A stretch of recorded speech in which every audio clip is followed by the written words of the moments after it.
बिस्मिल्लाहिर्रहमानिर्रहीम। मेरे तमाम दोस्तों, भाइयों और मेरे हम मनसब डॉक्टर्स, मेरे सीनियर्स और मेरे जूनियर्स, आप तमाम लोगों के क्या हाल चाल है? तमाम लोग यकीनन खैरियत से होंगे और मैं भी बिल्कुल खैरियत से हूँ। अल्हम्दुलिल्लाह, अल्लाह का बहुत शुक्र और फजल है। और बहुत अच्छा मौसम चल रहा है, बहुत अच्छी एंजॉयमेंट चल रही है। और आप लोग सुनाएं, आपकी कैसी तबीयत है, क्या हाल चाल है? और बहुत बहुत शुक्रिया मैं अदा करूँगा इस तेज़ी से मुझे पजीराई देने को, मेरे चैनल को सब्सक्राइब करने को। भी डॉक्टर सलमान सिद्दीकी बाबा को आप लोग सब्सक्राइब कर रहे हैं, बेल आइकन का बटन दबा रहे हैं, मोहब्बतें दे रहे हैं, प्यार दे रहे हैं। मैं आप तमाम लोगों का मशकूर हूँ। आज जो मैंने मौजू रखा है बड़ा अहम और बड़ा ही ज़रूरी मौजू है, और वो मौजू है पेट में दर्द का होना, या पेट के दर्द के साथ साथ उल्टी और मोशन का होना। तो हम आज बात करेंगे कि ये क्यों होता है और इसकी हिफाजती तदाबीर जो है वो क्या है, और इससे हम कैसे एहतियात कर सकते हैं, और कौन सी दवाएं हैं होम्योपैथिक में जो इसके लिए इस्तेमाल हो सकती है। सबसे पहले तो हम आपसे ये बात करेंगे कि आया ऐसा होता क्यों है।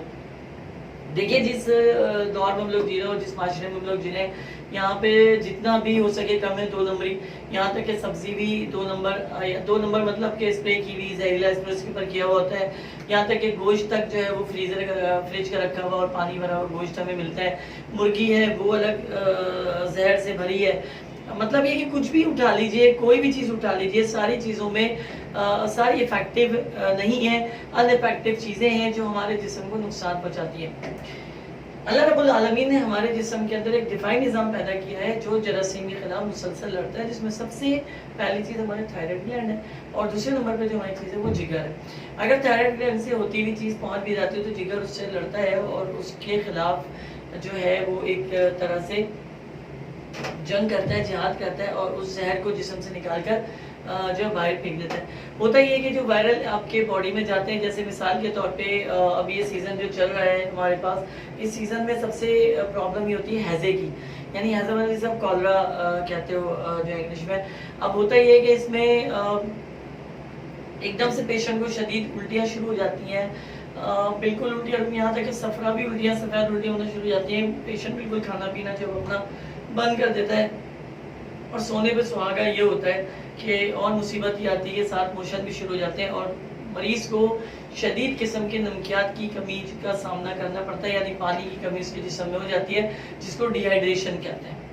और जब ये मोशन भी होना शुरू हो जाते हैं उल्टी के साथ साथ, ये मिनरल डिहाइड्रेशन की तरफ चला जाता है, और पेशेंट का ब्लड प्रेशर लेवल एकदम गिर जाता है, और उसके हाथ पांव ठंडे होना शुरू हो जाते हैं, और तकरीबन 70% से लेकर 60% तक जो मरीज़ हैं वो बच नहीं पाते। इसमें क्यों?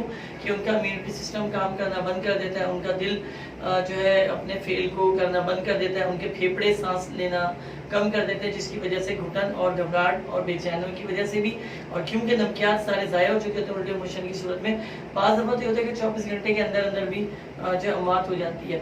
इसके लिए सबसे पहले ज़िम्मा तकद्दुम ये है कि ज़ाहिर सी बात है, अगर आपको ऐसा कोई मामला हुआ है फ़ौरन अस्पताल नहीं जा सकते हैं। घर में अगर आपके पास नींबू मौजूद है तो आप फौरी तौर पर मरीज़ को चटाना शुरू करें। अगर आपके पास घर में पुदीना मौजूद है तो उसका पानी जो है वो पेशेंट को पिलाना शुरू करें। अगर आपके पास घर में साबित मिर्चें मौजूद है तो उसके साथ बीज निकाल कर साबित मिर्चों के, और आप वो गाय बगाए हर 2-2 घंटे पे जो है मरीज को जो है आप देना शुरू करें। इससे ही होगा कि एक्जिमा तकद्दुम आप घर में फौरी तौर पे पेशेंट को कंट्रोल कर सकते हैं। बच्चा कैसे जा सकता है? बच्चा इसलिए जा सकता है कि खाने पीने में एहतियात कीजिए कि बाहर की जंक फूड वगैरह ना लें, बाहर होटलिंग ना करें, और बाहर जाकर बैठकर खाना ना खाएं, क्योंकि नहीं पता कि किस तरह के घी में और किस तरह के तेल में आपको जो है ये खाने खिलाए जाते हैं। हिफाजत यही है कि आप अपने आप को सेफ रखिए बाहर के खानों से, और अगर घर में भी खाना पकाएं तो मयारी चीज़ें लेकर आएँ। थोड़े से पैसे बचाने के लिए अपने और अपने घर वालों को मुसीबत में नहीं डालिए। घर की सफाई का खास ख्याल रखिए कि तमाम बर्तन पे कपड़ा मारते रहिए, साफ सुथरा रखिए, क्योंकि हैज़ा कॉलरा जो है वो बेसिकली जो है मक्खियों की वजह से बहुत ज़्यादा फैलता है, जिसे हम हाउस फ्लाई कहते हैं। तो अभी बकरीद का सीज़न भी करीब आ रहा है, ईद उल अज़हा जो है सुन्नत इब्राहिमी बहुत करीब आ रही है, तो आप कोशिश करें कि अपने घर को साफ़ सुथरा और पाकीज़ा रखें, ताकि आपके घर में इस बीमारी का मसला नहीं हो। इसके अलावा जो दूसरी बड़ी बीमारी है वो पेट में दर्द के साथ मोशन का होना शुरू हो जाना होता है। यानी कोई भी जो पेशेंट इसमें मुब्तला होता है उनकी शिकायत ये होती है कि हम यहाँ पे अभी खाना खाते हैं, पेट में मरोड़ होती है, और हम जो है वो वॉशरूम चले जाते हैं। तो उनके लिए मैं बताऊं कि ये वजह क्या है। वजह ये है कि इनके प्रोटीन जो है वो अनएक्टिव होते हैं जिस्म के अंदर, कि कोई भी प्रोटीन की चीज़, चाहे उसमें गंदम से बनी कोई चीज़ हो, चाहे वो बिस्किट ही क्यों ना हो बने हुए, मरीज़ को हज़म नहीं होते और जिसकी वजह से वो फौरी तौर पे बाथरूम की तरफ भागता है, यानी हजामत करने की तरफ जाता है। तो मैं इसके लिए भी आपको दवा बताऊँगा। सबसे पहले मैं कॉलरा के हवाले से हमारे पास एक मेडिसन है जिससे ये फौरी तौर पे कवर हो सकता है। कैम्फ्रा के नाम से हमारे पास एक दवा है, आप इसको इस्तेमाल करें। बहुत ही ज़बरदस्त और बहुत ही उम्दा दवा है इसके लिए। इसके अलावा हमारे पास दूसरी दवा जो है वो पोडोफाइलम है, इसको भी आप इस्तेमाल कर सकते हैं फौरी तौर पे मोशन और उल्टी रोकने के लिए। तीसरे नंबर पे हमारे पास जो दवा मौजूद है वो चाइना है, आप इसको भी इस्तेमाल कर सकते हैं। लेकिन सबसे पहले जो तकद्दुम के तौर पे अगर पेशेंट घर में ही है तो आप जो है कैम्फरा ज़रूर अपने पास घर में रखिए ताकि फौरी तौर पे मरीज़ को ये दवा दी जाए। इसके अलावा हालत शदीद में कि बिल्कुल उल्टी और मोशन ना रुक रहे हो, पेट में शदीद दर्द हो रहा हो, तो डायस्पोरिया भी इसमें बहुत कारआमद साबित हुई है और देखी गई है, तो आप जो है ये भी इस्तेमाल करा सकते हैं। आते हैं जो मैंने अभी दूसरी वजह बताई आपको कि जिसमें स्पेशली पेशेंट की शिकायत ये होती है कि वो भी रोटी खाता है या बिस्किट टाइप की कोई चीज़ लेता है, कोई भी गंदम की बनी चीज़ लेता है, वो फ़ौरन बाथरूम की तरफ भागता है। इसके बाद क्योंकि मसला ये होता है कि बहुत ही प्रॉब्लम ये होती है कि शदीद हिजान पैदा हो जाता है मैदे के अंदर, क्योंकि गंदम और HCl का आपस में मिलाप नहीं हो पाता, जिसकी वजह से ये दबाव आंतों पे जाता है और आंतों से जो है वो होता हुआ स्टूल पास के जरिए निकल जाता है। लेकिन इसमें बहुत ज़्यादा देखा गया है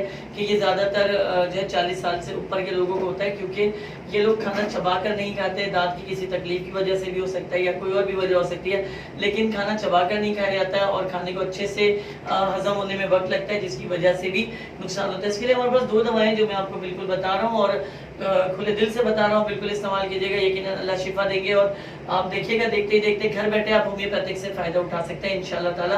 लेकिन दवा बताने से पहले मैं ये बता दूं कि मेरा channel homeo doctor Salman Siddiqui Baba को सब्सक्राइब करें, मेरी वीडियोस को देखें और शेयर करें और लोगों के साथ मिलकर इसको शेयर करें ताकि ज़्यादा से ज़्यादा लोग इस चीज़ को देखें। क्योंकि देखिए मैं आपसे इसके पैसे नहीं मांग रहा कि आप मुझे फीस देंगे तो मैं आपको दवा बता रहा हूँ, मैं आपको अल्लाह की रज़ा के लिए और इंसानियत के नाते आप लोगों के लिए काम कर रहा हूँ। इसके लिए दवा हमारे पास सबसे बेहतरीन है पायरोजिनम। पायरोजिनम 1 ml रोजाना जो है वो एक आप जो है खुराक ले सकते हैं। लेकिन क्योंकि ये ज़्यादातर छोटे बच्चों में भी देखने में आया, तो छोटे बच्चों में आप 1 ml बिल्कुल भी नहीं देंगे, आप 200 में एक डोज जो है आप इन्हें बच्चों को रोजाना देंगे। इसके साथ एंटीवेनम क्रूडम जो है आप उसका इस्तेमाल इसको कराइएगा, बच्चों को बड़ों को दोनों को दिन में मैक्सिमम 2 मरतबा, बड़े हैं तो 10-10 कतरे आप लें हर 2 घंटे के बाद, और अगर बच्चे हैं तो 3-3 कतरे हर 2 घंटे के बाद दीजिएगा। इंशाल्लाह आप देखिएगा कि अल्लाह की रहमतों से आपको अस्पताल नहीं जाना पड़ेगा और घर बैठे आप अपने मरीजों को शिफायाबी की तरफ जो है वो ला सकते हैं। लेकिन एहतियात बहुत ज़्यादा ज़रूरी है, अपने आप को सेफ रखिए, अपने आप को महफूज रखिए, अपने आप हाथ को साफ रखिए, अपने खाने पीने के प्लेटों को साफ रखिए, अपने किचन को साफ रखिए, अपने घर को साफ रखिए, क्योंकि अल्लाह के नबी सल्लल्लाहु अलैहि वसल्लम का इरशाद ग्रामी है कि सफाई निफ़्स ईमान है। इसी के साथ इस वीडियो को मैं ख़त्म करता हूँ। खुश रहिए, आबाद रहिए, रब आपको आबाद रखे।